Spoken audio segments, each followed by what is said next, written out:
ప్రభు ఈ సంవత్సరం మనకి ఇచ్చిన వాగ్దానం,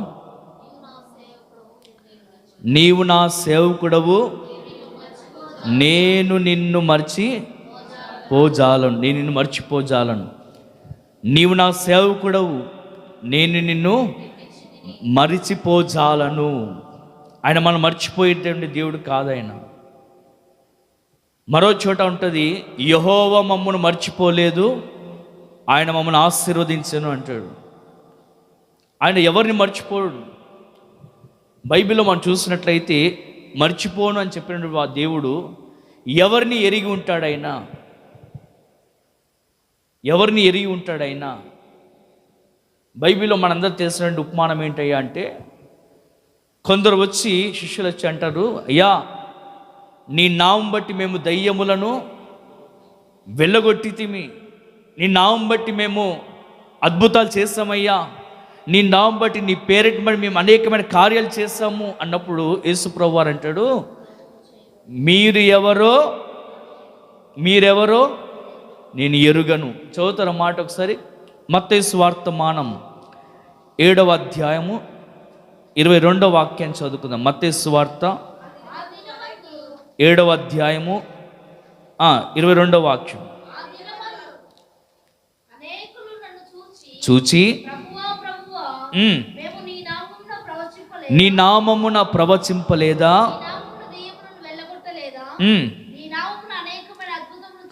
చేయలేదా? అప్పుడు నేను మిమ్మును ఎన్నడూను ఎరుగను. చాలండి. నీ నామం బట్టి మేము ప్రవచించలేదా, నీ నామం బట్టి మేము అద్భుతాలు చేయలేదా, నీ నామం బట్టి మేము దయ్యం వెలుగొట్టామయ్యా, ఇన్ని చేస్తాం కదా అంటే దేవుడు ఏమంటాడయ్యా అంటే, నేను మిమ్మును ఎన్నడూను ఎరుగను. ఇవి చేసింది ఏమన్నా చెడు కార్యాలా? చేసినంత కూడా మంచి కార్యాలే. అది కూడా ఎవరి పేరిట చేశారు? దేవుని నామం బట్టి చేశారు. ఆయన నామం బట్టి దయ్యాలు వెలగొట్టారు, ఆయన నామం బట్టి ప్రవచించారు, ఆయన నామం బట్టి అనేకమైన అద్భుతమైన కార్యాలు చేశారు. ఇన్ని కార్యాలు చేసిన వాడు ఆయన అంటాడు, మీరెవరో నేను ఎన్నడూను ఎరుగను. మరి ఎవరిని ఎరిగి ఉంటాడు ఆయన? మరొక చోట రాయబడిన మాట అంటే, నీ పేరును బట్టి నేను నిన్ను ఎరుగుదును అంటాడు. ఈ సంవత్సరం ప్రభు మనకి ఇచ్చిన వాగ్దానము, నీవు నా సేవకుడవు, నేను నిన్ను మర్చిపోజాలను. హల్లెలూయా. కానీ మనం మూలవాక్యం చదువుకున్న మాట ఏంటంటే, నేను మిమ్మల్ని ఎన్నడూను ఎరుగను అన్నాడు. అక్రమము చేయవాలారా నా యుద్ధ నుండి తొలగిపోడి. ఎవరిని ఆయన ఎరిగి ఉంటాడు అని మనం కొన్ని వాక్యాలు గమనించినట్లయితే, అదే 7వ అధ్యాయము పైన 21వ వాక్యాన్ని చదువుకుందాం. ప్రభువా ప్రభువా, ప్రభువా ప్రభువా అని పిలుచు ప్రతివాడును పరలోక రాజ్యమును ప్రవేశింపడు గాని, పరలోకమందున్న నా తండ్రి చిత్త ప్రకారము చేయువాడే ప్రవేశించును అని ఎవరిని ఎరిగి ఉంటాడు? ఎవరిని ఎరిగి ఉంటాడయ్యా అంటే, ఎవరు ప్రభు చిత్తాన్ని, తండ్రి చిత్తాన్ని ఎవరైతే చేస్తారో, ఆయన చిత్తానుసారంగా ఎవరైతే నడిపించబడతారో వారిని ఆయన ఎరిగి ఉంటాడు. ఆమెన్, హల్లెలూయా. ప్రభువా ప్రభువా అని పిలుచు ప్రతి వాడును. కొందరు ప్రార్థన చేస్తూ ఉంటారు, దీర్ఘ ప్రార్థన, రాత్రి పగలు ఏమంటే చేతులెత్తి ప్రార్థన చేస్తూ ఉంటారు. ప్రభువా ప్రభువా నాకు ఈ కార్యం చేయండి, నా జీవితంలో కార్యం చేయండి, నా కుటుంబంలో చేయండి అయ్యా అని అనేకులు బ్రతిమాలుతూ ఉంటారు. కానీ అంటాడు, ప్రభువా ప్రభువా అని పిలుచు ప్రతి వాడును పరలోక రాజ్యం ప్రవేశించాడు కానీ నా తండ్రి చిత్తము చేయువాడే ప్రవేశిస్తాడు. ఎవరిని ఆయన ఎరిగి ఉంటాడు? దయ్యాలు వెలుగొట్టినంత మాత్రం ఆయన ఎరిగి ఉంటాడు. ఆయన నామం బట్టి ప్రవచించిన అద్భుతాలు చేసి అవి ఆయనకు అనవసరం.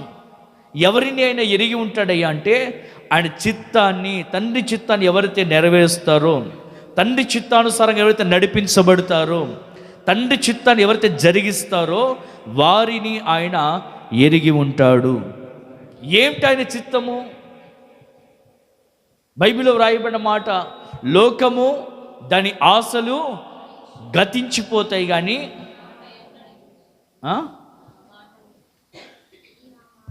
కాదు అది లోకము దాని ఆశ గతించిపోతాయి కానీ తండ్రి చిత్తము చేయువాడే నిరంతరము నిలుస్తాడు. నిరంతరం నిలిచేది ఎవరయ్యా అంటే తండ్రి చిత్తం చేసేవాడు. లోకము దాని ఆశలు గతించిపోతాయి కానీ ఎవరు నిలిచి ఉంటారు? అంతము వరకు ఎవరు నిలిచి ఉంటారు? శోధన కాలంలో ఎవరు నిలిచి ఉంటారు? వస్తున్న శ్రమల్లో, నిందల్లో ఏమంటే కుడికే కానీ ఎడమకే తొట్టిలో పోకుండా ప్రభు కొరకు చివరి వరకు అంతవరకు ఎవరు నిలిచి ఉంటారయ్యా అంటే తండ్రి చిత్తము చేయువారే నిరంతరం నిలిచి ఉంటారు. హల్లెలూయా. కానీ నా ప్రియమైన దేవుని బిడ్డలారా, ఆయన మనల్ని ఎరిగి ఉండాలంటే, నీ కుటుంబాన్ని ఎరిగి ఉండాలంటే, మనం మర్చిపోకుండా ఆయన ఎరిగి ఉండాలంటే, ఆయన జ్ఞాపకాలలో మనం ఉండాలంటే మనం చేయవలసింది ఏంటయ్యా అంటే ఆయన చిత్తాన్ని చేసేవారిగా మనం ఉండాలి. మరొక మాట రోమీ రాష్ట్ర పత్రిక మనం చూసినట్లయితే, మీరు ఈ లోక మర్యాదను అనుసరింపక ఉత్తమమును అనుకూలమునైన దేవుని చిత్తమేదో పరీక్షించి తెలుసుకొనుడి. ఈ లోక మర్యాదను అనుసరించకుండగా ఉత్తమమేంటో అనుకూలమేంటో దేవుని చిత్తమేంటో పరీక్షించి తెలుసుకున్న మనం ఏం చేయాలంటే రూపాంతరము పొంది మారు మనసు చదువుతారా? రోమీలకు రాసిన పత్రిక 12వ అధ్యాయం 2వ వాక్యం. అనుసరింపక ఉత్తమమును సంపూర్ణమై ఉన్న దేవుని చిత్తమేదో పరీక్షించి తెలుసుకొనున్నట్లు మీ మనస్సు మారి రూపాంతరము చెందుడి. హల్లెలూయా. ఈ సంవత్సరాంతంలో ఉంటున్న మనము ఈ లోక మర్యాదను అనుసరింపక ఉత్తమమును అనుకూలమును సంపూర్ణమై ఉన్న దేవుని చిత్తమేదో తెలుసుకొని మన మనస్సు మార్చుకొని రూపాంతరం చెందుముగాక. నా ప్రియమైన దేవుని బిడ్డలారా, ఎవరిని ఆయన ఎరిగి ఉంటాడంటే తండ్రి చిత్తం ఎవరైతే చేస్తారో వారినైనా ఎరిగి ఉంటాడు. తండ్రి చిత్తం చేసేవారు నిరంతరము నిలిచి ఉంటారు. ఉత్తమమును అనుకూలమును సంపూర్ణమైన దేవుని చిత్తమేంటో తెలుసుకొని పరీక్షించి మన మనస్సు మారి నూతనపరచబడాలి. ఈ నూతన సంవత్సరం అడుగు పెట్టబోతున్న మనము పరీక్షించుకొనవలసిన వారమై ఉన్నాము. ఏది ఉత్తమము ఏది అనుకూలమో మనం పరీక్షించాలి. నలుగురిలో భక్తి చేసేది భక్తి కాదు. ఏదో వస్త్రం వెళ్ళిపోతామంటే అది భక్తి కానే కాదు. పరీక్షించిన వారమై ఉండాలి. దాని ప్రకారంగా మనం అనుసరించాలి. ప్రవ్వా ప్రవ్వా అని ఎంత దీర్ఘ ప్రార్థన చేసినా అని అంటాడు, ప్రవ్వా ప్రవ్వా అని పిలుచు ప్రతి వాడును ఎవరు చేరుస్తారయ్య అంటే తండ్రి చిత్తం చేసేవారు. ఏమిటైన చిత్తము? దేవుని చిత్తం ఏంటో మనం పరీక్షించు వారమై ఉండాలి. మరొక మాట ఉంటుంది, ఆయనను బట్టి మనకు కలిగే ధైర్యం ఏదనగా, మన ప్రభువైన అయిన యేసు క్రీస్తుని బట్టి మనకు కలిగే ధైర్యం ఏదనగా ఆయన చిత్తానుసారముగా ఏది అడిగినను ఆయన మనకు దయచేస్తాడు. ఆయన చిత్తానుసారంగా ఏది అడిగినా ప్రభు మనకు దయచేస్తాడు. కాబట్టి మన ఆత్మీయ జీవితంలో క్రైస్తవులు మనం చలామణవుతున్న మనం చేయవలసిన భక్తి ఏంటయ్యా, మనం చేయవలసింది ఏంటయ్యా అంటే తండ్రి చిత్తాన్ని చేసేవారిగా మనం ఉండాలి. మన స్వచిత్తాన్ని మన స్వబుద్ధిని ఆధారం చేసుకోకుండా ఏది ఉత్తమమో ఏది అనుకూలమో సంపూర్ణమైన తండ్రి చిత్తం ఏంటో పరీక్షించి మన మనస్సు మారి నూతన పరచబడుదుముగాక. హల్లెలూయా, హల్లెలూయా. ఏంటి ఆయన చిత్తం? ఏంటండి ఆయన చిత్తం అంటే ఏంటిది? నా వైపు చూస్తారా? ఏంటి ఆయన చిత్తము? మా తండ్రి చిత్తం అంటే ఏంటిది? ప్రవ్వా ప్రవ్వా అని పిలిచి ప్రతివాడు పరలోక రాజ్యం ప్రవేశించడం కదా. ఆయన చిత్తం ఏంటిదయ్యా అంటే పరిశుద్ధులగుటయే దేవుని చిత్తము. పరిశుద్ధంగా జీవించుటయే దేవుని చిత్తం. ఆ మాట చదవండి. మొదటి దశలోనికి రాసిన పత్రిక 4వ అధ్యాయం 3వ వాక్యం చదువుకుందాం. 4వ అధ్యాయం మీరు పరిశుద్ధులగుటయే అనగా దూరముగా నుండుటయే దేవుని చిత్తము. దేవుని చిత్తము మీలో ప్రతి వాడును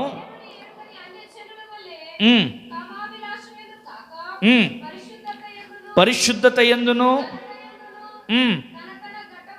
తమ తమ ఘటములను ఎట్లు కాపాడుకొనవలెనో అది ఎరిగియుండుటయే దేవుని చిత్తం. పరిశుద్ధులగుటయే దేవుని చిత్తము. కింద 7వ వాక్యంలో కూడా చూసినట్లయితే పరిశుద్ధులగుటయే దేవుడు మనల్ని పిలిచాడు, కానీ అపవిత్రులుగా ఉండుటకు ఆయన మనలను పిలవలేదు. జగత్ పునాది వేయబడక మునిపే క్రీస్తు తన ప్రేమ చేత మనం ఏర్పాటు చేసుకున్నాడు. ఆయన మన పిలిచి ఉన్నాడు. ఆయన సొత్తైన ప్రజలుగా మనం పిలిచి ఉన్నాడు. ఎందుకయ్యా అంటే పరిశుద్ధులగుటయే దేవుని చిత్తం. ఎందుకు పరిశుద్ధంగా ఉండాలయ్యా అంటే మనం ఆరాధిస్తున్న దేవుడు ఎవరయ్యా అంటే ఆయన పరిశుద్ధుడు. నిత్యము కొనియాడబడుతున్న యేసు, నేను పరిశుద్ధునైన ప్రకారం మీరును సమస్త ప్రవర్తన యందు పరిశుద్ధులై ఉండుడి. సమస్త ప్రవర్తన యందు మనం ఎలా కలిగి ఉండాలి అంటే పరిశుద్ధంగా జీవించేవారమై ఉండాలి. ఆయన నామం బట్టి దయ్యాలు వెళ్ళగొట్టాము, ఆయన నామం బట్టి అద్భుతాలు చేస్తాము, ఆయన నామం బట్టి ప్రవచించామంటే గెట్ అవుట్ అంటాడు ఆయన. మీరెవరో నేను ఎరుగను. అయ్యా మేము కలవరి పెంతెకోస్తు మందిరం వెళ్తున్నాం అయ్యా, బై బర్త్ నేను క్రిస్టియన్ని, మా నాయన ఈ రెవరెండ్ బిషప్ అంటే కుదరదు. ఆయన చిత్తాన్ని చేసేవారిని ఆయన ఎరిగి ఉంటాడు. ఏంటి ఆయన చిత్తం అంటే పరిశుద్ధులగుటయే దేవుని చిత్తం. పరిశుద్ధంగా జీవించుటయే దేవుని చిత్తమై ఉన్నది. మన ఘటములు ఏం చేస్తాయంటే కాపాడుకునే వారిగా ఉండాలి, పరిశుద్ధమైన జీవితము చేసేవారిగా ఉండాలి.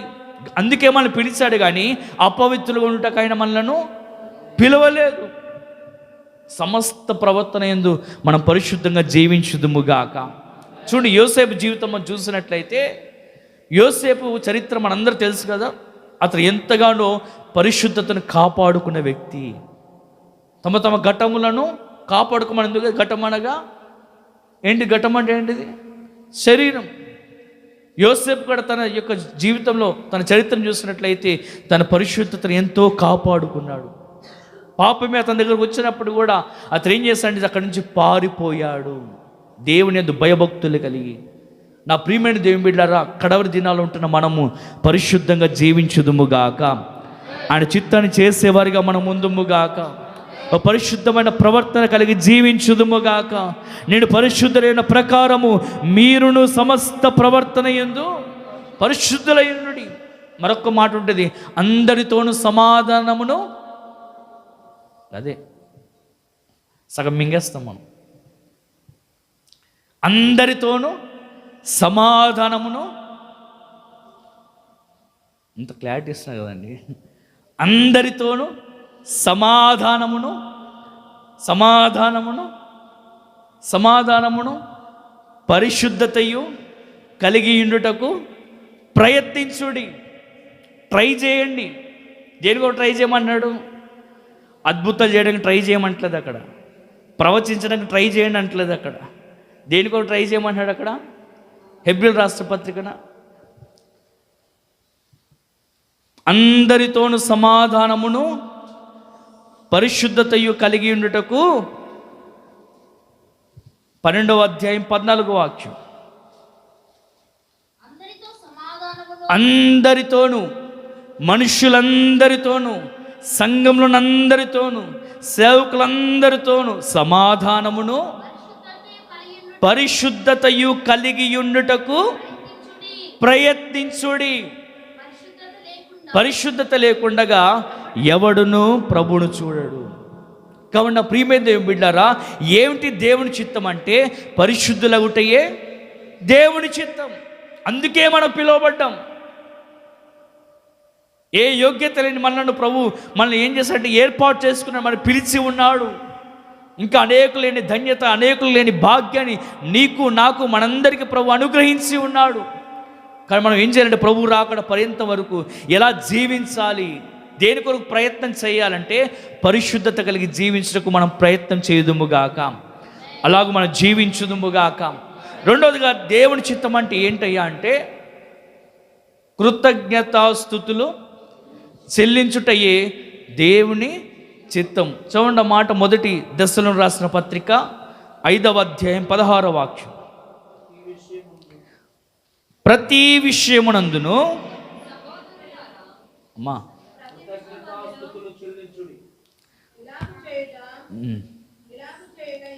ప్రతి విషయమునందును కృతజ్ఞతాస్తుతులు చెల్లించుడి, ఇలాగు చేయుట యేసు క్రీస్తునందు మీ విషయంలో దేవుని చిత్తము. మొదటిగా పరిశుద్ధులగుటయే దేవుని చిత్తం. రెండవదిగా కృతజ్ఞతాస్తుతులు చెల్లించుటయే. మనం ఏది జరిగినప్పుడు కాదు, అక్కడ మనం ప్రార్థన చేసింది ఇన్స్టెంట్గా జరిగినప్పుడు కాదు. అక్కడ రాయబడ్డ మాట, ప్రతి విషయమునందును కృతజ్ఞతాస్తుతులు చెల్లించుడి, ఇలాగూ చేయుట దేవుని యేసుక్రీస్తునందు మీ విషయంలో దేవుని చిత్తం. ఈ కృతజ్ఞత అనేది చాలామంది తెలియదండి. మన ఆత్మీయ జీవితంలో మనకు ఉండవలసింది ఏంటి అంటే కృతజ్ఞత. ప్రతి విషయంలో మేలు జరిగినప్పుడు మాత్రమే కాదు, కీడు జరిగినా మేలు జరిగినా దేవునికి మనం ఏం చెల్లించాలయ్యా అంటే కృతజ్ఞతాస్తుతులు చెల్లించాలి. కృతజ్ఞత హృదయం కలిగి ఉండాలి. చాలామందికి ఈ కృతజ్ఞత అనుభవం ఉండదు. నా ప్రియమైన దేవుని బిడ్డారా, కృతజ్ఞతాస్తుతులు చెల్లించడది దేవుని చిత్తం. అనుకూలతలైనా ప్రతికూలతైనా ఏ పరిస్థితిలోనైనా దేవునికి మనం ఏం చేయాలంటే కృతజ్ఞతాస్తుతులు చెల్లించుదుముగాక. మన జీవితంలో మేలు చేసిన కీడు జరిగిన ఏ విషయంలో ప్రభువుని స్తుతించేవారిగా మనం ఉండాలి. మనందరూ తెలుసు కదా, యోబు ఏం చేసేవంటే తన జీవితంలో సమస్తాన్ని కోల్పోయాడు. ఒకేసారి మనకన్నా ఒక సీజనల్గా వస్తాయి రోగాలు, మనకన్నా సీజనల్గా వస్తాయి సమస్యలు. కానీ యోబుకు ఒకే సమయంలో ఒకే టైంలో ఏమేం జరిగిందంటే అన్నీ కోల్పోయాడు. హీరోగా ఉన్నటువంటి యోబు ఇప్పుడు ఏమైపోయాడు? జీరో అయిపోయాడు. అప్పటి వరకు అతను మంచి ఆ దేశంలోని ఆ ప్రాంతంలోనే ఉన్నతమైన స్థాయిలో ధనవంతుడుగా ఉన్నాడు. అక్కలు చెల్లెలు తమ్ముళ్ళు బంధువులందరూ కూడా యోబు ఇంట్లోనే నివాసం చేసేవారు. కానీ ఎప్పుడైతే యోబు ఒక్కొక్కటిగా పోగొట్టుకున్నాడో, ఒకడు వచ్చి అంటాడు అయ్యా నీ పిల్లలు చనిపోయారు, ఇంకొకడు వచ్చి అంటాడు నీ ఆస్తి పోయిందంట, ఇంకోటి వచ్చి నీ పశువులు, ఇలా ఒక్కొక్కటి చెప్తున్నాడు. ఒకేసారి సమస్తం కోల్పోయాడు. మిగిలింది ఎవరయ్యా అంటే యోబు తన భార్య ఉన్నారు. అప్పటికి యోబు భార్య అంటది, దేవుని ఇంకా యథార్థత ఏంటయ్యా, ఇంకా భక్తి ఏంటిది? ఇప్పుడు దేవుడు ఏం చేస్తాడు? అంత తీయేస్తాడు కదా, దేవుని దూషించి చావు. అప్పుడు యోబు అంటాడు, మనం ఎప్పుడు మేలు అనుభవించాలా, కీడు అనుభవించ తగదా? మనం ఈ లోకానికి వచ్చినప్పుడు ఎలా వచ్చాం? ఏమీ తీసుకురాలేదు. వెళ్ళేటప్పుడు కూడా ఏమీ తీసుకుని పోలేం కదా. ఒకప్పుడు మంచి స్థాయిలో ఉన్నాయి, ఇప్పుడు లేదు. దాన్ని బట్టి మనం ఏం చేయాలి? ప్రభువుని స్తుతించాలి. నా ప్రియమైన దేవుని బిడ్డలారా, మన దైనందిన జీవితంలో మనం చేయవలసింది ఏంటయ్యా అంటే కృతజ్ఞతాస్తుతులు చెల్లించాలి. ఇలాగూ చేయటం మీ విషయంలో దేవుని చిత్తం. ప్రభువా అని పిలుచు ప్రతి వాడును పరలోక రాజ్యం ప్రవేశింపడు, కానీ తండ్రి చిత్తము చెయ్యువాడే ప్రవేశిస్తాడు. దేవుడు ఎవరిని ఎరిగి ఉంటాడయ్యా అంటే ఆయన చిత్తం చేసేవారిని ఎరిగి ఉంటాడు. ఏంటి ఆయన చిత్తం అంటే పరిశుద్ధంగా జీవించుటయే దేవుని చిత్తం. రెండోదిగా కృతజ్ఞతాస్తుతులు చెల్లించాలి, కృతజ్ఞత ఉండాలి. ఇశ్రాయేలు ప్రజలు వారు ఐగుప్తులో మొరపెట్టారు ప్రభు సన్నిధిలో. ఐగుప్తులో వారు ప్రార్థన చేస్తారు, అయ్యా ఈ బాధను మేము అనుభవించలేకపోతున్నాం, గొడ్డు చాకరి పని చేయించుకున్నారు, ఇదిగో ఇసుక ఈ యొక్క మట్టిలో మేము పని చేయలేకపోతున్నాం అని వారు ఏం చేస్తారంటే దేవునికి ప్రార్థన చేస్తారు. ఇశ్రాయేలు ప్రజలు ఐగుప్తులో ప్రార్థన చేస్తుండగా దేవుడు వారి మొరను విన్నాడు. విన్న తర్వాత మొత్తం వారి ప్రార్థన ఆలకించిన దేవుడు ఐగుప్తులో నుండి ఇశ్రాయేలు ప్రజలను ప్రభు విడిపించాడు. విడిపించిన తర్వాత వారు నడుచుకుంటూ వస్తూ ఉన్నారు. మంచి సంతోషంగా వాళ్ళందరూ కుటుంబాలు బయలుదేరి వారి పశువులు అన్ని తీసుకుని వస్తుండగా వారికి ఎదురుగా ఎర్ర సముద్రం ఎదురైంది. అప్పుడు మరలా సరడం ప్రారంభించారు. ఏమయ్యా అక్కడ సమాధులు లేక ఇంత దూరం మమ్మల్ని తీసుకొచ్చావు, అక్కడన్నా మేము ముద్ద తిని ఇంత పని చేసుకుని బ్రతికేవారం కదా, ఇప్పుడు దీన్ని చంపాలని మమ్మల్ని ఇక్కడ తీసుకొచ్చావా అని మోషే మీద సనుగుతున్నప్పుడు మోషే ప్రార్థన చేయగా తన కర్ర చాపిన తర్వాత మనందరూ తెలుసు కదండి, దేవుడు ఎప్పుడైతే మేలు చేస్తూ ఉన్నాడో వెంటనే వారు ఏం చేస్తారంటే ప్రభుని స్తుతిస్తూ ఉన్నారు. ఆవగించంత అనర్థమే జరిగినప్పుడు వారు ఏం చేస్తారంటే దేవుడు చేసిన కార్యాలను మర్చిపోయారు. కీర్తనలు ఉంటుంది ఆ మాట, 106వ కీర్తన అనుకుంటా, 106వ కీర్తన, 116వ కీర్తన, 116వ కీర్తన 10వ అమ్మ రిఫరెన్స్ ఎంత? అయినను అమ్మ కొంచెం పైన 10వ వాక్యం, వారి పగవారి చేతుల నుండి రక్షించెను, విమోచించెను, నీళ్లు వారి శత్రులను ముంచివేసెను, ఒక్కడైనను మిగిలి ఉండలేదు. అప్పుడు వారు ఆయన మాటలు నమ్మిరి, గానము చేసిరి. ఎప్పుడు శత్రులను ఎప్పుడైతే నీళ్లు ముంచేసిందో ఒక్కడు కూడా ఎప్పుడైతే మిగలలేదో వీరందరూ ఇశ్రాయేలు ప్రజలు ఏం చేశారంట? ఏం చేశారు? ఆయన మాట నమ్మారు, విశ్వసించారు. విశ్వసించిన వారు ఇప్పుడు ఏం చేస్తారయ్యా అంటే ఆయన కీర్తి గానం చేశారు, పాటలు పాడుతూ ప్రభుని స్తుతిస్తున్నారు.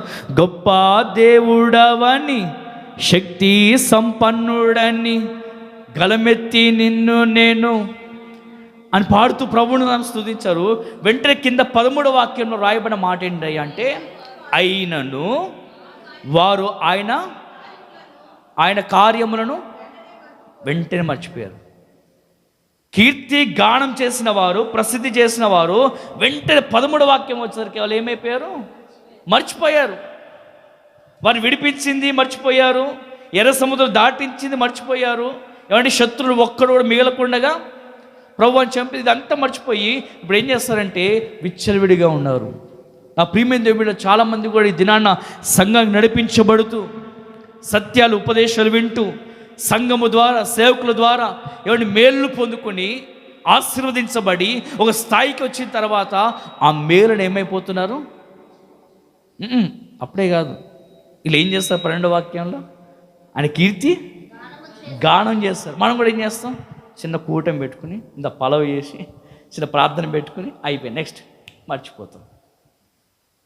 కీర్తి గానం చేసి ఇంట్లో చిన్న కూడిక ఏర్పాటు చేసుకుంటాం, మనకు తోచినది పలహారం పెడతాం, వెంటనే ఆయన కార్యాలను మర్చిపోతాం. అలా ఉండకూడదండి. మీకు ఒకసారి చెప్పాను, అక్కడ మరొకసారి చెప్తున్నాను. అప్పట్లో ఒక అతన్ని పట్టుకున్నారు. ఓ వ్యక్తిని నిర్దోషిగాని అతను దోషిగా ఎంచి అతను ఏం చేస్తారంటే అప్పుడున్న కాలం ఏం చేసేవారంటే ఎవరైనా దోషిగా ఎంచబడినట్లయితే, తప్పు చేసిన వాడు ఎవరు ఉన్నట్లయితే అతను మైదానం తీసుకెళ్ళి సింహాన్ని అతనికి ఆహారంగా పెట్టేవారు. అయితే ఇలానే ఒకసారి ఏం జరిగిందంటే నిర్దోషి అనేటువంటి వ్యక్తిని పట్టుకుని వెళ్ళిపోయారు. పట్టుకోవడానికి అక్కడ సైనికులు, ఆ పోలీసు వారు వాళ్ళందరూ ఆ యొక్క నిర్దోషి పట్టుకోవడానికి ప్రయత్నం చేస్తూ వారిని వెంబడి పరిగెత్తుండగా ఆ యవనస్తుడు ఇక్కడికి వెళ్ళిపోయాడంటే పరిగెత్తు అరణ్యంలోనికి వెళ్ళిపోయాడు. ఎక్కడికి? దాని ఏమంటారు? అడవిలోకి వెళ్ళిపోయాడు. అడవిలో ఏముంటాయండి? సింహాలు, మృగాలు, చిరుతుపుళ్ళు, ఇంకా రకరకాల జంతువులన్నీ ఉంటాయి, విషపూరితమైన జంతువులు ఉంటాయి. అయితే యవనస్తుడు పరిగెత్తుకుంటూ ఆ యొక్క అడవిలోకి వెళ్ళిపోతే అప్పుడు వీళ్ళు ఏం చేస్తారు? సరే వదిలేదాం, ఇంకా ఈరోజు కాకపోతే రేపైనా ఏదో ఒక జంతువు అతన్ని తినేస్తుంది, చచ్చిపోతాలని చెప్పి వారు అతను వదిలిపెట్టేసి వెళ్ళిపోయారు. సరే ఇంకా నేను వెళ్తూ ఎట్లా బయటకు వెళ్ళాలో, అడవి నుంచి బయటకు వెళ్ళాలని అడ్రస్ తెలుస్తుందా? తెలియదు. ఇంకా అట్లా సరే పోదాం ఆ దారి ఎత్తుకుని వెళ్తుంటే ఇంక ఎదురుగా చెట్టు కింద ఒక సింహము కూర్చుంది. ఆ సింహం చూడంగానే ఇతనికి ఏం కలిగింది? భయం వేసిపోయింది. అమ్మ పోయి సింహానికి దొరికానా అని చెప్పి భయపడిపోతుంటే ఆ సింహము ఆ చెట్టు కింద అలాగే కూర్చుంది. ఆ చెట్టు కింద కూర్చుని చూస్తూ ఉంటే ఏందబ్బా నేను ఎదురుగా వెళ్తున్నా సింహం నన్ను ఎగిరి నా మీద రావట్లేదు ఏంటని చూస్తే ఆ సింహం యొక్క కళ్ళల్లో నుంచి నీరు కారుతూ ఉంది. ఏంటయ్యా అని ఈ వ్యక్తి దగ్గరికి వెళ్ళి పరీక్షించి చూశాడు. సరే పెట్టడానికి సింహం కాకపోయినా ఇంకో జంతువైనా నన్ను ఈ వేటాడి చంపేస్తుందని చెప్పి ఈయన ధైర్యం చేసుకుని దగ్గరికి వెళ్ళి చూస్తే ఆ కాళ్ళకు ఇంత మేకు గుచ్చుకుంది. సింహం కాళ్ళకు మేకు గుచ్చుకుంటే అది లేవలేని పరిస్థితి. అది ఎన్ని రోజులైందో గుచ్చుకుని ఆ కాళ్ళ నుండి సీము గారుతూ ఉందంట. సరే ఎట్లా చచ్చిపోతాను కదా అని చెప్పి ఇది ధైర్యం చేసి వెళ్ళి ఆ కాలుకున్నటువంటి మేకుని ధైర్యంగా తీశాడండి. గట్టిగా బట్టి లాగానే మొత్తం ఆ సింహం ఏం చేసినంటే ఇదిలించుకొని లేచి అక్కడ వెళ్ళిపోయింది. సరే మొత్తం మీద ఒక 10 రోజుల తర్వాత మరలా ఆ సైనికులకి ఇది కనబడ్డాడు. మొత్తం అడవిలోంచి బయట తప్పించుకెళ్ళిన తర్వాత అరే ఇది చావడదా అని చెప్పి మళ్ళీ ప్రకటన చేస్తారు. ఏంటో ప్రకటన అంటే ఇదిగో పలానా తేదీ పలానా సమయంన మైదానంలో తీసుకొస్తున్నాం, ఇతన్ని చంపబోతున్నాం అని ఒక దండరా వేశారు. అయితే ఇప్పుడు చంపాలంటే దానికి ఏం కావాలి? సింహం కావాలి. అయితే వీళ్ళు ఏం చేస్తారంటే ముందుగానే ఇప్పుడు అటాక్ చేయాలంటే సింహం అటాక్ చేయాలంటే ముందుగా సింహానికి 10 రోజులు ఆహారం పెట్టరు. ఆహారం పెట్టుకుని 10 రోజులు దానికి ఫాస్టింగ్ పెడతారు. అంటే ఎంత ఆకలి ఉంటే అంత ఫాస్ట్గా అటాక్ చేస్తుంది అతను. కాబట్టి 10 రోజులు ఏం పెట్టకుండా దాన్ని బోన్లో బంధించి పెట్టారు. ఇంక అంతే పబ్లిక్ అంతా వచ్చి చూస్తూ ఉన్నారు. గ్రౌండ్ అంతా నిండిపోయింది. ఇప్పుడు ఏం జరుగుతుంది, ఎలా తింటుంది సింహం, ఎలా వేటాడుతుంది అని చెప్పి ఎంత పబ్లిక్ అంతా వచ్చేసరికి ఇతను తీసుకెళ్ళి మైదానం మధ్యలో పెట్టారు. చేతులు కట్టేసి మధ్యన పెట్టారు. ఇంక వెంటనే ఎప్పుడైతే బోన్లోంచి ఇలా లేగానే సింహం పరిగెత్తుకుంటూ వచ్చిందండి.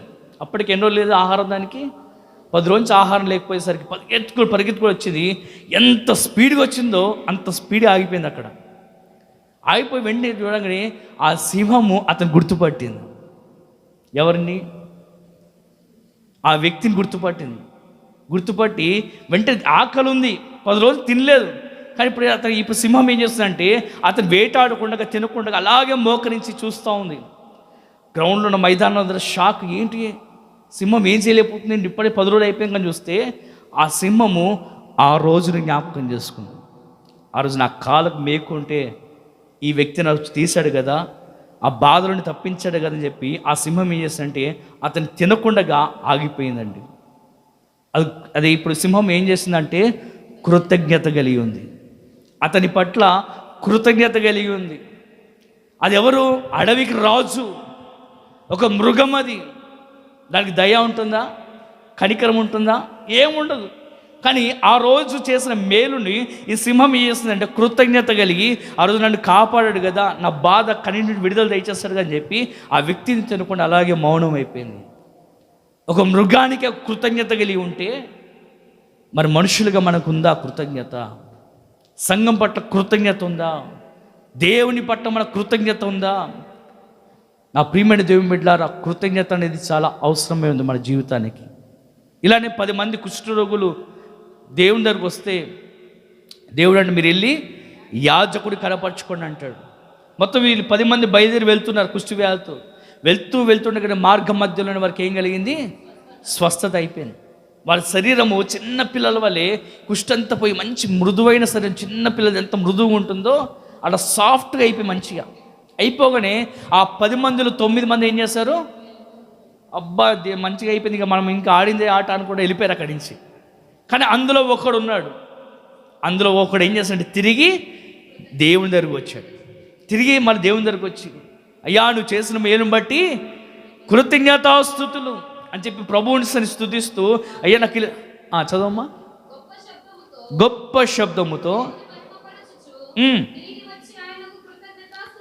కృతజ్ఞతాస్తుతులు చెల్లించుచు వాడు సమరయుడు. ఆ 9 మంది ఆ మేలు పొందుకొని స్వస్థత పొందుకొని వెళ్ళిపోయారు. కానీ అందులో ఒకడు తిరిగి వచ్చి ప్రభుని స్తుతించాడు, కృతజ్ఞత కలిగి జీవించాడు. నా ప్రియమైన దేవుని బిడ్డలారా, ఆ 9 మంది ఎలా వెళ్ళిపోయారు? ఈ దినాన్ని చాలామంది కూడా దేవుని నుండి మేలు పొందుకొని కృతజ్ఞత అనేది లేకుండగా ఏమంటే దేవుని సన్నిధిని విడిచి సహవాసం విడిచి వెళ్ళిపోతూ ఉన్నారు. నా ప్రియమైన దేవుని బిడ్డలారా, నూతన సంవత్సరం అడుపెట్టబోతున్న మనము దేవుణ్ణి మనల్ని ఎరిగేవారిగా మనం ఉండాలి. అలా ఉండాలంటే దేవుని చిత్తాన్ని చేసేవారిగా మనం ఉండాలి. ఏంటి దేవుని చిత్తం అంటే? పరిశుద్ధులగుటయే దేవుని చిత్తం, కృతజ్ఞతాస్తుతులు చెల్లించుటయే దేవుని చిత్తం. మనం చిన్న హెల్ప్ చేస్తున్న థ్యాంక్స్ అని చెప్తాం. అలాగే మన దేవుని కూడా ప్రతిరోజు ప్రభుని స్తుతించాలి. దావీదు అంటాడు, నీవు నా గోనె పట్టును విడిపించి సంతోష వస్త్రం ధరింపజేస్తావయ్యా. నిత్యము నేను నిన్ను స్తుతించెదను. మన జీవితంలో స్తుతి అనేది ఉంటే ఆ స్తుతి మన స్థితిని మారుస్తుంది. దావీదు అంతగా దీవించబడడానికి అనేకమైన కారణాలు ఉన్నాయి. అందులో ప్రాముఖ్యమైనది ఒకటి, కృతజ్ఞతాస్తుతులు చెల్లించేవాడు. నా జీవితంలో కూడా ఈ కృతజ్ఞతాస్తుతులు చెల్లించినట్లయితే మన విషయంలో అది దేవుని చిత్తం చేసేవారుగా మనం ముందుముగాక. రెండవదిగా గమనించినట్లయితే ఎవరిని దేవుడు ఎరిగి ఉంటాడంటే, లూకాసు వార్త 13వ అధ్యాయం 24 నుంచి చదవడమ్మా. లూకాసు వార్త 13వ అధ్యాయం 24 నుంచి.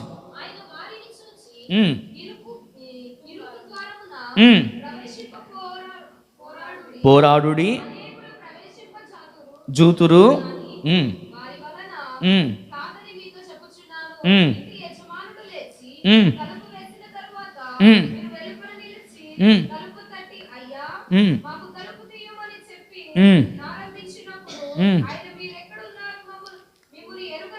మిమ్మును ఎరుగనని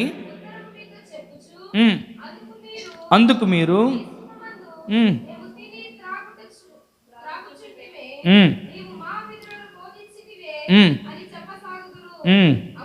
అప్పుడు ఆయన మీరెక్కడి వారో మిమ్మును ఎరుగనని మీతో చెప్పుచున్నాను, అక్రమము చేయువార్లారా నా యుద్ధ నుండి తొలగిపోడు. చాలండి. నేను మిమ్మల్ని ఎరుగనని ప్రభు అన్నాడు. ఎవరిని ఆయన ఎరిగి ఉంటాడంటే, తండ్రి చిత్తాన్ని చేసేవారిని ఆయన ఎరిగి ఉంటాడు. రెండవదిగా ఎవరిని ఆయన ఎరిగి ఉంటాడంటే, క్రమము కలిగిన వారిని ఎరిగి ఉంటాడు. ఇక్కడ రాయబడిన మాట, అక్రమము చేయువార్లారా నేను మిమ్మల్ని ఎరుగను. మరి ఎవరిని ఆయన ఎరిగి ఉంటాడయ్యా అంటే, క్రమము కలిగిన వారిని. చెప్పండి అందరూ, క్రమము కలిగిన వారిని ఆయన ఎరిగి ఉంటాడు. ఆయన మనల్ని ఎరిగి ఉన్నాడు. మనం ఎలా జీవించాలండి? మనం ఎలా ఉండాలి? క్రమముగా ఉండాలి.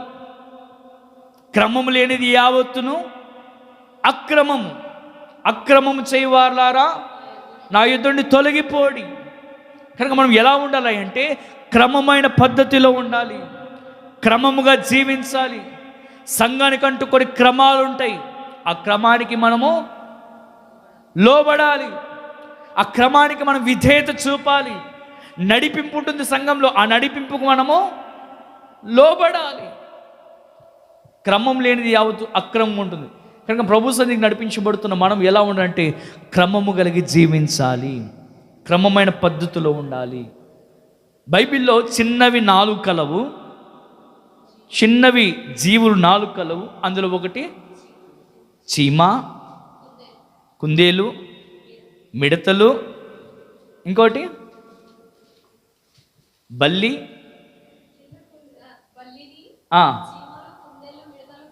అమ్మ అంత స్పీడ్ కాదు, కొంచెం ఎలా చదువు. కొంతమంది అమ్మ ఒక్కరు చదవండి. 4 కలవు, మిక్కిలి జ్ఞానం గలవి, చీమలు భయం లేని జీవులు,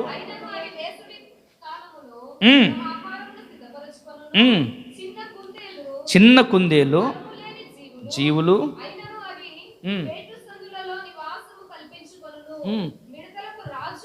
రాజు లేడు. చాలండి. మిడతలకు ఎవరు లేరంట? రాజు లేడు. అయినను అవన్నీ పంక్తులు తీరి సాగిపోంచాలి. పంక్తులు అనేదానికి పంతులు కాదు, పంక్తులు అనేదానికి మరి యొక్క పర్యాయ పదం క్రమము, లేకపోతే వరుస. క్రమం. మిడతలకు ఎవరు లేరంట? రాజు లేడు, నడిపించే నాయకుడు లేడు. అయినను అవి ఎలా నడుస్తున్నాయి? పంక్తులు తీరి సాగిపోతున్నాయి, అంటే క్రమముగా నడుస్తున్నాయి. అసలు మిడతలు ఎలాంటివి అంటే, అవి ఎలాంటివి? భయంకరమైనవి. ఆ మాట ఉంటుందా బైబిల్లో? మిడతలు ఎలాంటివి అంటే అవి బాధకరమైనవి, అవి భయంకరమైనవి. అయినప్పటికీ అవి వాటి యొక్క ప్రవర్తన ఎలా ఉంటుందంటే, రాజు లేకపోయినా, నడిపించే నాయకుడు లేకపోయినా అవి ఎలా సాగిపోతున్నాయి? పంక్తులు తీరి సాగుతున్నాయి, అంటే క్రమంగా నడిపించబడుతున్నాయి. నా ప్రియమైన దేవుని బిడ్డలారా, మనం మన జీవితాల్లో కూడా మనకు ఎవరున్నారు? ఎవరున్నారు? మనకంటూ ఒక సేవకులు ఉన్నారు, నడిపించే నాయకుడు ఉన్నాడు, నడిపించే నాయకురాలు ఉంది. కానీ మనం ఎలా నడుస్తున్నాం? క్రమంగా నడుస్తున్నామా? పంక్తులు తీసి సాగిపోతున్నామా? ఎలా నడిపించబడుతున్నాం? మన ఇష్టానుసారం నడిపించబడుతున్నాం. సేవకులు ఎప్పుడు చెప్తూనే ఉంటారులే, వాళ్ళకి ఎప్పుడు చెప్తూనే ఉంటారు. మనం ఆడింది మనం చేసేది చేద్దాం. ప్రార్థన స్తోత్ర ప్రార్థన అంటారు, ఎల్లపై నడుస్తుంది. గొలుసు ప్రార్థన అంటారు, ఎల్లపై నడుస్తుంది. అంటే మన చిత్తానుసారం నడిపించబడుతాం. కానీ బైబిల్ రాయబడిన మాట, క్రమం లేనిది యావత్తును అక్రమం. మిడతలకు రాజు లేడు, నాయకులు లేడు, కానీ అయినను అవి ఎలా నడిపించబడుతున్నాయి అంటే పంక్తులు తీరి సాగిపోతున్నాయి. మనకు నాయకుడు ఉన్నాడు, సేవకులు ఉన్నారు, క్రమం ఉంది, బైబిల్ ఉంది, వాక్యం ఉంది. అయినగా మనం ఎలా నడిపించబడుతున్నాం? క్రమం లేని వారిగా ఉంటున్నాము. నా ప్రియమైన దేవుని బిడ్డలారా, దేవుడు మనల్ని ఎరిగి ఉండాలంటే క్రమముగా నడిపించబడాలి, క్రమమైన పద్ధతిలో ఉండాలి. ఏలియా దైవజనుడు అంటాడు, మీరు ఎంతకాలం 2 తలంపులు కలిగి ఉంటారు? ఎంతకాలం ద్విమనస్కులై ఉంటారు? ఇటు దేవుడిని భక్తి చేస్తారు, అటు లోకాన్ని నడిపించబడతారు. ఎంతకాలం రెండు తలకాయలాగా నడిపించబడతారు? మీరు అలా నడిపించబడకూడదు. ఈరోజు ఒక నిర్ణయంకి వద్దాం, ఈరోజు ఒక తీర్మానానికి వద్దాం. ఉంటే యెహోవానైనా సేవించాలి, లేకపోతే బయలనైనా సేవించాలి. మీరందరూ రండి అని చెప్పి ఈ యొక్క ఏలి ఏం చేస్తాడంటే అందరు జనాన్ని అందరిని కూడా పోగు చేస్తాడు. ఎంతమంది ఉన్నారు వాళ్ళంతా కలిసి? 450 మంది. మీరందరు రండి, మీరందరూ కూడా వచ్చిన మాట ఆలోకించండి. ఎంతకాలం 2 తలంపులు కలిగి జీవిస్తారు? ఈరోజు ఒక తీర్మానంలోకి వద్దాం. ఉంటే దేవునైనా సేవించాలి, లేక బయలనైనా సేవించాలి అన్నప్పుడు వీరందరూ సరే ఓకే డన్ అని చెప్పి వచ్చారు. వచ్చిన తర్వాత ఏలియా ఒకటి చెప్పాడు, 2 ఎద్దులను అమ్మ. నేను ఇంకా రిఫరెన్స్ చెప్పలేదు, తిరిగేస్తున్నారు బైబిల్ ఏందో. రిఫరెన్స్ చెప్పలేదు కదా, చెప్తున్నాను కదా వాక్యం. ఇటేనండి, రిఫరెన్స్ చెప్పినప్పుడు తిరిగేయండి బైబిల్. హల్లెలూయా. నా ప్రియమైన దేవుని బిడ్డలారా, ఈ యొక్క ఏలియా అంటాడు, 2 ఎద్దులను తీసుకురండి. దాన్ని ఎలా చేయాలి? ఎలా పడితే అలా. ఏమన్నాడు? ఇప్పుడు చదవండి. రాజుల మొదటి గ్రంథం 18వ అధ్యాయం. అమ్మా ఎంత? 18వ అధ్యాయం చదవమ్మా. ఈయుడి కోరుకొని చూడండి తుండకల్లుగా చేసి వేయకుండానే దానిని కట్టెల మీద ఉంచవలను. 2వ ఎద్దును వేయకుండానే ఉంచుదును.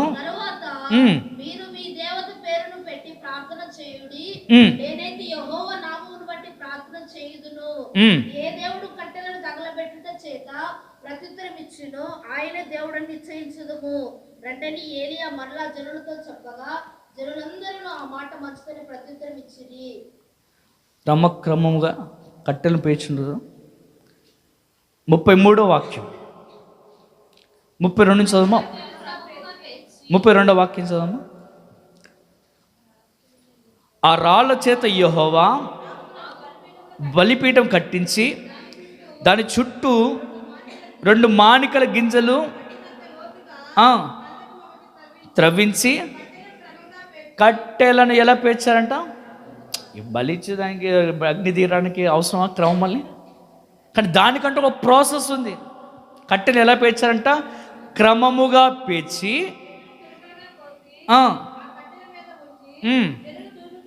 చాలండి, టైం లేదు, ముగించేస్తాను. అయితే ఇక్కడ రాయబడిన మాట, ఇప్పుడు మీరు ఏం చేస్తారు? ఎద్దులను తీసుకొచ్చి కట్టెలను క్రమముగా పేర్చి. క్రమం ఉండాలి దేనికైనా. మన ఆత్మీయ జీవితంలో కూడా ఒక క్రమం ఉండాలి. మిడతలకు రాజు లేడు, అయినప్పటికీ అవి పంతులు తీరి సాగిపోతున్నాయి.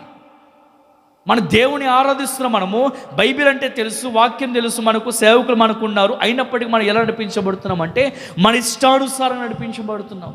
క్రమం లేకుండా నడిపించబడుతున్నాం, మన స్వచిత్తాన్ని చేసుకుంటూ వెళ్ళిపోతున్నాం. ఏలి కూడా అంటాడు, కట్టెలను పేర్చి క్రమముగా పేర్చమని అన్నాడు. అలా చేస్తే ఒక ప్రాసెస్ కింద వెళ్తుంది. ఇస్సాకు అంట ఆ దేశమందున్న వాడై 100 30 దంతలు కాదు, 60 దంతలు కాదు, 100 విత్తనము వేసి ఫలించాడు. ఎలా ఫలించాడు? ఒకేసారి ఎదిగిపోలేదు. క్రమక్రమముగా అతడు అభివృద్ధి చెందును. క్రమక్రమముగా మన ఆత్మీయ జీవితంలో కూడా ఒక క్రమం అనేది ఉండాలి. అన్నిట్లో క్రమం. మిడతలే అలా నడిపించబడితే మరి దేవుని ఆరాధిస్తున్న మనము, వాక్యాన్ని ఎరిగిన మనము, మనకంటూ ఒక నాయకులు ఉన్నారు కదా, ఇక మీదట నూతన సంవత్సరం నుండి ఒక క్రమముగా మనం నడిపించబడుదుముగాక. ఆయన మనల్ని ఎరిగిన వారమై మనం ఉండాలంటే క్రమమైన పద్ధతిలో మనం ఉండాలి. సంఘంలో క్రమం ఉండాలి, నడిపింపుకు లోబడాలి. అలా జీవించుడండి, నిశ్చయంగా ప్రభు మనల్ని ఆశీర్వదిస్తాడు. ఆయన ఎరిగి ఉంటాడు. మూడవదిగా చెప్పి ముగిస్తాను. పరిశుద్ధ గ్రంథం అదే మత్తయి సువార్త 25వ అధ్యాయం 12వ వాక్యం చూస్తే మనందరికీ తెలిసి కన్యకలు ఉన్నారు. 25వ అధ్యాయం 12వ వాక్యం, ఎరుగనని నిశ్చయముగా చెప్పుచున్నాను అనేను. చాలండి, క్లుప్తంగా చెప్పేస్తాను. ఈ 10 మంది కన్యకులు ఉన్నారు. ఈ 10 మంది కన్యకుల్లో ఒక 5 మాత్రమే దేవుణ్ణి ఎదుర్కొన్నారు, ప్రేమ విందులో పాలు పొందారు. కానీ అక్కడ కూర్చుంది ఎంతమంది కూర్చున్నారు? 10 మంది కూర్చున్నారు. వారికి పెట్టిన పేరేంటిది? కాదు 10 మందికి ఏం పేరు ఉంది? అందరికి ఒకే పేరు, కన్యకలు. ఇప్పుడు 5 ఎదుర్కొన్నారు కదా, వారి పేరు మాత్రమే కన్యకలు కాదు. 10 మంది కూడా ఎవరు? వీళ్ళు కన్యకలు. కానీ ఎవరు ఎదుర్కొన్నారు? బుద్ధిగల కన్యకులు మాత్రమే. అంటే వీళ్ళందరికీ పేరేముంది? కన్యకలు అని ఉంది. అంటే ఇప్పుడు ఉదాహరణ చూసినట్లయితే మనందరం ఎవరము? కన్యకుల. మనందరం ఎవరము? విశ్వాసులం. ఇప్పుడు ఆ కన్యకలు అందరూ కూడా ఒకే డ్రెస్సు, ఒకే నడిపింపు. అయితే ఇప్పుడు కూర్చున్న మనందరూ కూడా ఎవరు? మీరంతా విశ్వాసులం. కానీ మీరు ఎంతమంది ఎత్తబడతారో, ఎంతమంది విడవబడతారో గ్యారంటీ లేదు. ఇప్పుడు అక్కడ కూర్చున్న వాళ్ళందరి పేరేం పేరు? కన్యకలు. ఈ 10 మంది కన్యకలు 5 మాత్రమే ఎదుర్కొన్నారు, మిగతా 5 విడవబడ్డారు. 5 స్వరం వినగానే వారు రెడీగా బోరశబ్దం వినగానే వాళ్ళు ఏం చేస్తారు? రెడీగా సిద్ధపడి ఎదుర్కొన్నారు.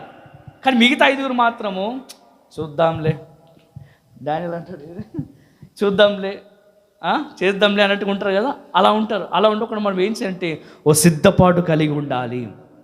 దివిటీలను మనం ఏం చేసుకోవాలి? కాచుకోవాలి.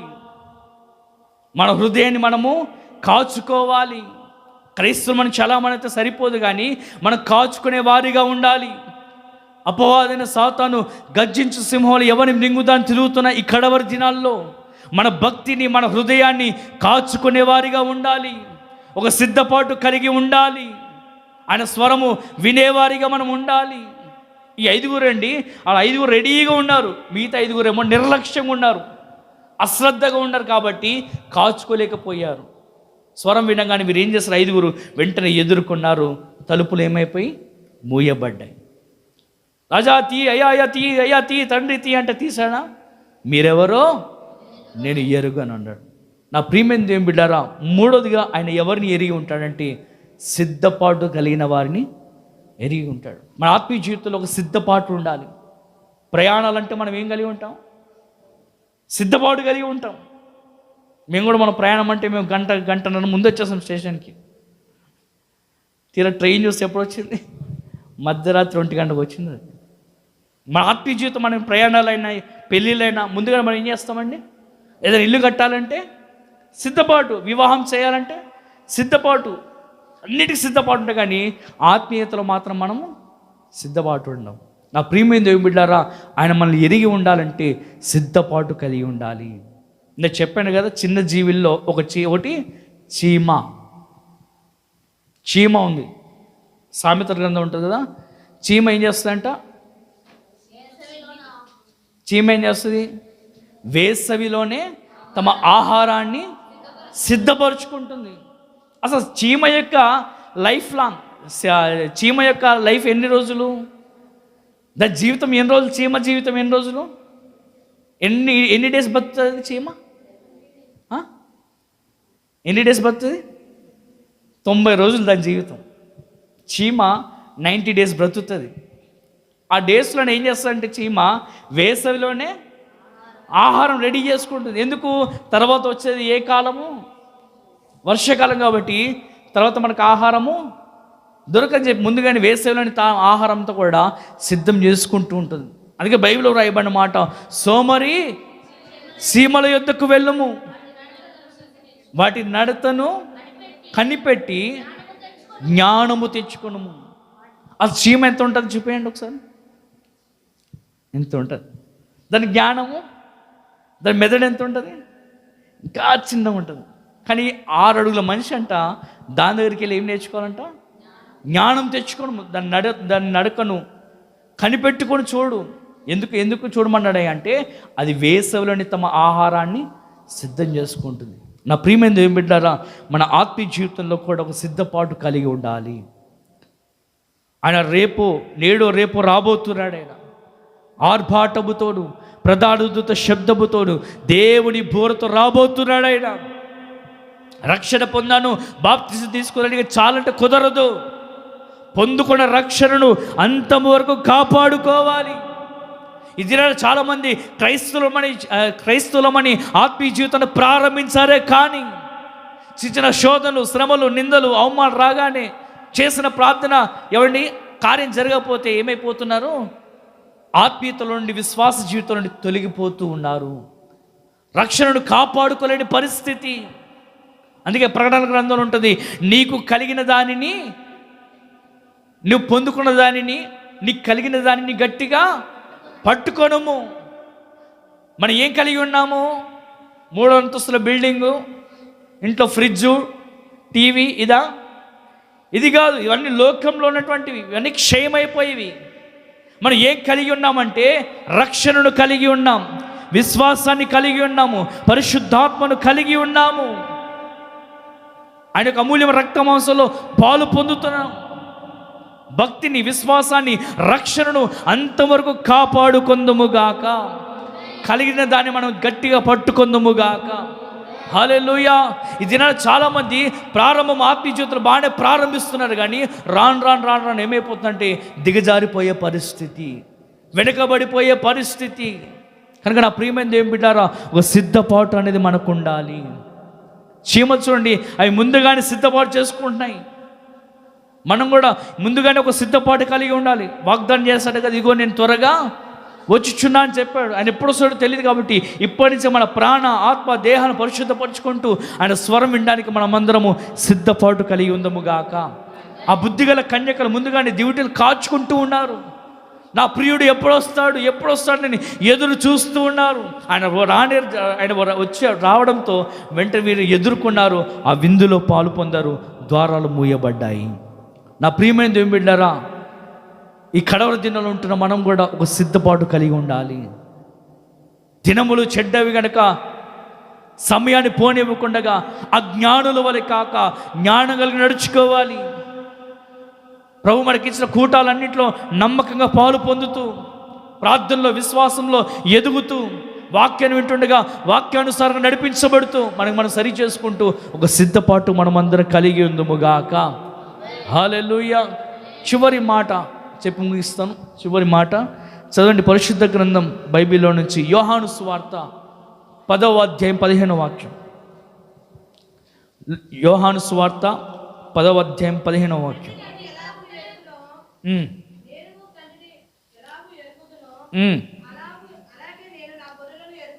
నా గొర్రెలను ఎరుగుదును, నా గొర్రెలు నన్ను ఎరుగును. చాలండి. 4వది ఎవరిని ఆయన ఎరిగి ఉంటాడంటే గొర్రెలను, ఆయన ఎరిగి ఉంటాడు. ఎవరిని ఎరిగి ఉంటాడు అంటే ఆయన? నా గొర్రెలు నేను ఎరిగి ఉంటాను. బయట ఒకడు తిరుగుతూ ఉన్నాడు, బయట గొర్రెలు గొర్రెలు అని తిరుగుతూ ఉన్నాడు బయట ఒకడు. నిజమే, మనమందరం ఎవరండి? చెప్పరే, సిగ్గుపడుతుందండి, చెప్పండి. గొర్రెలం. ఆయన ఎవరు? కాపరి. మన యేసయ్య ఎవరు? ఆయన మంచి కాపరి. అయిన మనందరం కూడా ఎవరు? గొర్రెలం. అయితే బైబిల్లో రాయబడిన మాట, నా గొర్రెలు నా స్వరం వింటాయి, నా స్వరం వింటాయి. ఆయన ఎవరిని ఎరిగి ఉంటాడంటే, నాలుగవదిగా ఆయన గొర్రెలను ఆయన ఎరిగి ఉంటాడు. మనందరం ఎరిగి ఉండాలంటే గొర్రెల స్వభావం మనం కలిగి ఉండాలి. గొర్రెలు ఎలా ఉంటాయంటే మౌని అయి ఉంటాడు. మన ప్రభువైన యేసుక్రీస్తు వారు ఆయన మౌని అయి ఉన్నాడు. అలాగే మనం కూడా గొర్రెల వలె మౌనంగా ఉండేవారిగా మనం ఉండాలి. గొర్రెల్లో మనం చూసినట్లయితే ఆయన స్వరాన్ని వింటాయి. మీ అందరూ తెలుసు కదా, బయట గొర్రెలు చూస్తూ ఉంటారు కదా. ఇప్పుడు గొర్రెలు ఏమంటారు, గొర్రెలు మేసేటవాడు, గొర్రెల్ని కాపరి, గొర్రెలు కాపరి ఉంటాడు కదా. వెనుకుంటాడా ముందు ఉంటాడా? ఎక్కడ నిలబడతాడు? ఎక్కడ ఉంటాడు ఆయన? గొర్రెలకు ముందు ఉంటాడు, మేకలకు వెనుకుంటాడు. ఎందుకు? మేకలు వారి ఇష్టానుసారంగా వెళ్ళిపోతాయి, కానీ గొర్రెలు ఆయననే అనుసరిస్తుంది. ఆ కాపరి ఎటు వెళ్తే ఆయన ఇంకా, అందుకే ఆ ధైర్యంతో ఆ కాపరి ముందు వెళ్తాడు. కానీ మేకలకు మాత్రం ఇది వెనక్కి వెళ్తూ ఉంటాడు, ఇది ఈ టైప్ అని తీసుకొస్తూ ఉంటాడు. కానీ గొర్రెలు మాత్రం ఈయన స్వరం విని ఈయన అనుసరిస్తూ పోతాయి. మనం కూడా గొర్రెలుగా మార్చబడాలి, ఆయన స్వరం వినేవారిగా ఉండాలి, వాక్యానుసారంగా నడిపించబడాలి. హల్లెలూయా, హల్లెలూయా. తీర్పు దినాన్న సింహాసనం మీద కూర్చున్నప్పుడు, యేసు ప్రభువు వారు సింహాసనం కూర్చున్నప్పుడు కుడివైపు ఉన్న వారందరూ ఎవరు? కుడివైపు ఉన్న వారందరూ కూడా ఇప్పుడు గొర్రెలను మేకలన్నీ కూడా పోగు చేసి ఆ గొర్రెల మేకలు అన్నింటిలో కూడా ఇప్పుడు ఏం చేస్తాడంటే సపరేట్ చేస్తాడు. ఇటు కుడివైపు మొత్తం కూడా గొర్రెలను తీసుకొచ్చాడు, ఎడమవైపు మొత్తం కూడా మేకలను ఉంచాడు. ఈ కుడివైపు ఉన్న గొర్రెను చూసి అంటాడు, యెహోవా చేత ఆశీర్వదించబడిన వాళ్ళారా నా యుద్ధకు రండి, లోనికి రమ్ము.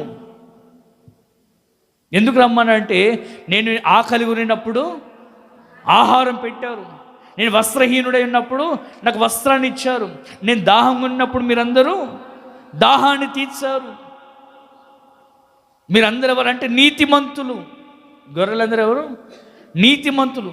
అవి వీరంటారు, అయ్యా నువ్వు ఎప్పుడు ఆకలిగా ఉన్నావు, ఎప్పుడు వస్త్రహీనుడై ఉన్నావు, ఎప్పుడు నువ్వు దాహంగా ఉన్నావు, ఎప్పుడు ఈలేదే అంటే, అప్పుడు యేసు ప్రభువు అంటాడు, ఇదిగో మిక్కిలి అల్పులైన వీరికి మీరు చేశారు కాబట్టి అది నాకు చేసినట్టే. ప్రభు వారికి ప్రతిఫలాన్ని అనుగ్రహించాడు. అప్పుడు ఎడమవైపు ఉన్న మేకలు చూసి అంటాడు, నేను ఆకలి ఉన్నప్పుడు మీరు నాకు ఆహారం పెట్టలేదు, వస్త్రహీనుడు అయినప్పుడు మీరు నాకు, అయ్యా నువ్వు ఎప్పుడు వస్త్రహీనుడు ఉన్నావు, నువ్వు ఎప్పుడు ఆకలిగా ఉన్నావు, ఎప్పుడు మేము చూడలేదు అంటే, మిక్కిలి అలుపైన వారికి మీరు చేయలేదు కనుక నాకును మీరు చేయలేనంటే. నా ప్రియమైన దేవుని బిడ్డారా, నీతిమంతులుగా మనం మార్చబడాలంటే, ఆ ధవల సింహాసనం ఎదుట మనం ఉండాలంటే, మనం ఎలా జీవించాలంటే ఒక నీతిగా ఉండాలి, ఇతరులకు సహాయం చేసేవారిగా మనం ఉండాలి, క్రీస్తు ప్రేమను అనేకులకు చూపే రీతిగా మాదిరిగా మనం ఉన్నట్లయితే దేవుడు మనందరిని ఆశీర్వదించునుగాక. హల్లెలూయా, హల్లెలూయా. కానీ మన గొర్రెలుగా మార్చబడాలి. గొర్రెల కొరకు అంట సేవకుడు ఏం చేస్తాడంటే వారి కొరకు ప్రాణం పెడతాడు. గొర్రెలు ఎప్పుడైతే అనుసరించి నడిపించబడతాయో అవి బలహీనమైనప్పుడు వాటిని ఏం చేస్తాడు సేవకుడు? బలపరుస్తాడు. యెహెజ్కేలు గ్రంథం ఉంటుంది ఆ మాట. గొర్రెలు ఎప్పుడైతే బలహీనపరచబడతాయో వాటిని నేను బలపరుస్తానంటున్నాడు. కానీ దైనందిన మన జీవితంలో మనం ఎలా ఉండాలంటే, మన స్టేటస్ ఎంతైనా కావచ్చు, మన పలుకుబడి ఎంతైనా కావచ్చు, కానీ గొర్రెల స్వభావం కలిగి మనం జీవించుదుము గాక. ఆయన స్వరాన్ని వినేవారిగా మనం ముందుము గాక. ఆయనను అనుసరించి నడిపించబడుదుము గాక. దేవుని ప్రేమను, క్రీస్తు ప్రేమను అనేకులకు మనం చాటుదుము గాక. హల్లెలూయా, హల్లెలూయా. క్రీస్తు మీ కొరకు బాధపడి మనం అందరం ఆయన అడుగు జాడలు నడిపించబడినట్లు ఆయన ఒక మాదిరి ఉంచిపోయాడు. కనుక ఆయన ఎలా మాదిరి ఉంచిపోయాడో అదే మాదిరి ఇతరులకు మనం అందరూ చూపెడుదుము గాక. హల్లెలూయా. ప్రవ్వా ప్రవ్వా అని పిలుచు ప్రతి వాడును పరలోక రాజ్యం ప్రవేశించాడు, కానీ నా తండ్రి చిత్తం చేయువాడే ప్రవేశిస్తాడు. ఆయన నామం బట్టి దయ్యాలు వెలుగొట్టినా, ఆయన నామం బట్టి అద్భుతాలు చేసినా, ఆయన నామం బట్టి ప్రవచనాలు చెప్పినా అవన్నీ ఆయనకు అనవసరం అండి. గెట్ అవుట్ అంటాడు. మరి ఎవరినైనా ఎరిగి ఉంటాడంటే, ఒకటి దేవుని చిత్తాన్ని చేసేవాడిని ఎరిగి ఉంటాడు. రెండవదిగా పరిశుద్ధులు ఒకటయే దేవుని చిత్తం, దేవుని చిత్తం చేసేవారిగా ఉండాలి. రెండవదిగా కృతజ్ఞత వస్తుంది, దాంట్లోనే కృతజ్ఞత కలిగి జీవించాలి. ఇంకా గొర్రెలుగా రెండవదిగా క్రమంగా నడిపించబడాలి. అక్రమం చేయవారిని అలా నా యుద్ధండి తొలగిపోన్నాడు. ఒక క్రమమైన పద్ధతిలో ఏమంటే ఇచ్చలుడిగా మనం జీవించకుండా, మన ఇష్టానుసారంగా మనం ఉండకుండా ఒక క్రమంగా నడిపించబడినట్లయితే ప్రభు మన ఆస్వాదిస్తాడు. మూడవదిగా సిద్ధపాటు కలిగి ఉండాలి. ఓ నిరీక్షణ కలిగి మన దివిటీలను మనం కాపాడుకుంటూ, మన హృదయాన్ని కాచుకుంటూ, ఆయన స్వరం కొరకు, ప్రియుడి కొరకు మనందరూ ఎదురు చూసేవారిగా ఉండాలి. నాలుగవదిగా గొర్రె వలె మనం మార్చబడుదుముగాక. ఈ గొర్రెలు ఎలా ఉంటాయంటే ఆయన స్వరాన్ని వింటాయి, ఆయన అనుసరిస్తాయి, దాని ప్రకారంగా మనందరూ జీవించుదుముగాక. దేవుడి చిన్ని మాటలను ఆశీర్వదించునుగాక. అందరూ మోకరించండి, ప్రార్థన చేసుకుందాం. దయచేసి అందరూ కూడా మోకరించి ప్రార్థన చేసుకుందాం. ఆయన నామం బట్టి ప్రవచించిన, దయ్యం వెళ్ళగొట్టినా, ఆయన నామం బట్టి అద్భుతాలు చేసినా నేను మిమ్మల్ని ఎన్నడూను ఎరగనని అంటున్నాడు. ఆయన మనల్ని ఎరిగేవారిగా ఉండాలంటే ఒకటి ఆయన చిత్తాన్ని చేసేవారిగా ఉండాలి. దేవుని చిత్తం మనం చేసేవారిగా ఉండాలి. క్రమముగా నడిపించబడిన వారిగా మనం ఉండాలి. అక్రమంగా ఉండకూడదు. నడిపింపుకు లోబడి జీవించాలి. సంఘ క్రమాలకు లోబడాలి. మన ఇష్టానుసారంగా మనం ఉండకూడదు. క్రమమైన పద్ధతిలో జీవించాలి. సిద్ధపాటు కలిగి ఉండాలి. గొర్రెల వలె మనందరం మార్చబడుదుముగాక. క్రీస్తు ప్రేమను అనేకులు మనం చూపుదుముగాక. మౌని అయి మనం ముందుముగాక. అందరూ నోటి తెచ్చి ప్రార్థన చేసుకుందాం. అందరూ ప్రార్థన చేసుకుందాం. హల్లెలూయా, హల్లెలూయా, హల్లెలూయా. యేసయ్యా నీకు స్తోత్రం, స్తోత్రం, స్తోత్రం. తండ్రి నీకు స్తోత్రం, స్తోత్రం, స్తోత్రం. హల్లెలూయా, హల్లెలూయా, హల్లెలూయా. పోరాటం, ఆత్మీయ పోరాటం, చివరి శ్వాస వరకు ఈ పోరాటం ఆగదు. సాగిపోవుచున్నాను సిలువను మోసుకొని, నా గమ్యస్థానానికి సిలువను మోసుకొని.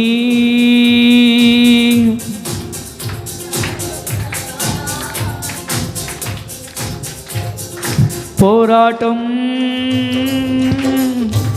ఆత్మీయ పోరాటం, పోరాటం, ఆత్మీయ పోరాటం,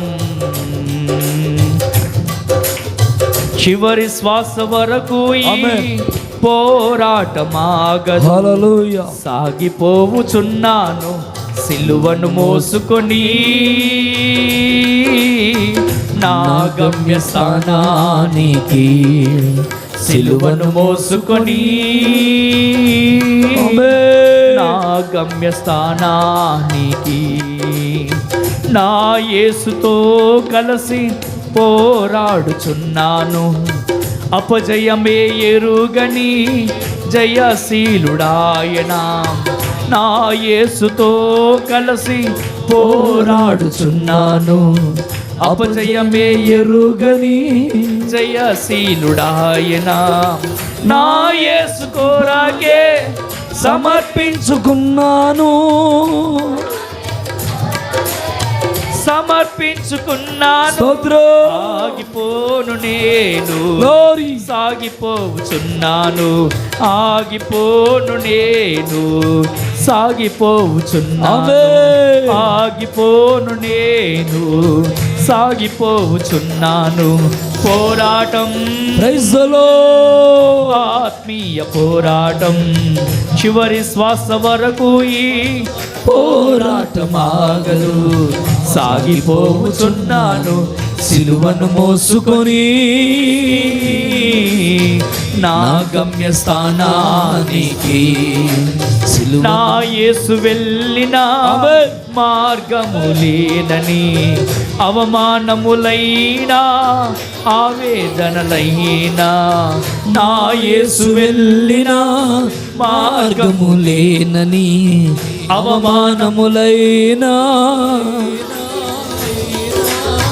నా యేసు కృప నుండి దూరపరచలేవని, నా యేసు కృప నుండి దూరపరచలేవని ఆగిపోను నేను, సాగిపోవుచున్నాను.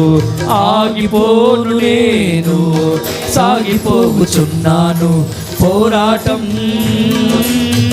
ఆత్మీయ పోరాటం, పోరాటం ఆత్మీయ పోరాటం చివరి శ్వాస వరకు ఈ పోరాటం ఆమేన్. సాగిపోవుచున్నాను. గ్లోరీ. సిలువను మోసుకొని నా గమ్య స్థానానికి, సిలువను మోసుకొని నా గమ్య స్థానానికి ఆదియు అంతము లేనివాడు నా యేసు ఆసీనుడయ్యాడు సింహాసనమునందు. ఆదియు అంతము లేనివాడు నా యేసు ఆసీనుడయ్యాడు సింహాసనమునందు. ఆ సింహాసనం నా గమ్య స్థానం, ఆ సింహాసనం నా గమ్య స్థానం. ఆగిపోను నేను, సాగిపోచున్నాను. ఆగిపోను నేను, సాగిపోవుచున్నాను. ఆగిపోను నేను, సాగిపోవుచున్నాను. గ్లోరీ. ఆగిపోను నేను, సాగిపోవుచున్నాను. ఆగిపోను నేను, సాగిపోవుచున్నాను. పోరాటం ఆత్మీయ పోరాటం, పోరాటం ఆత్మీయ పోరాటం చివరి శ్వాస వరకు ఈ పోరాటం ఆగదు. స్తోత్రం. సాగిపోచున్నాను. సిలువను మోసుకొని నా గమ్య స్థానానికి, సిలువను మోసుకొని నా గమ్య స్థానానికి, సిలువను మోసుకొని నా గమ్య స్థానానికి, ఆ సిలువను సింహాసనం నా గమ్య స్థానం, ఆ సింహాసనం నా గమ్య స్థానం. ఆగిపోను నేను, సాగిపోచున్నాను. ఆగిపోను నేను, సాగిపోచున్నాను. ఆగిపోను నేను, సాగిపోచున్నాను. ఆగిపోను నేను, సాగిపోచున్నాను. ఆగిపోను నేను, సాగిపోచున్నాను. ఆగిపోను నేను, సాగిపోచున్నాను. ఆగిపోను శబన సురారబన రికరబన శబబబ రికరబన సురారబన ఓరిబన సురారబన శబన. సాగిపోచున్నాను. ఆగిపోను నేను, సాగిపోచున్నాను. ఆగిపోను నేను, సాగిపోచున్నాను. ఆగిపోనే ఆగిపోను నేను, సాగిపోవచ్చు. ఆయన కృప నుండి దూరపరచలేదు, ఆయన కృప నుండి దూరపరచలేదు. ఆయన కొరకే సమర్పించుకున్నాం, మన ప్రాణాత్మ దేహాన్ని సమర్పించుకున్నాం. ఆ సింహాసనం మన గమ్య స్థానం, మన గమ్య స్థానం. సాగిపోచున్నాను. ఆగిపోను నేను, సాగిపోచున్నాను. ఆగిపోను నేను, సాగిపోచున్నాను. ఆగిపో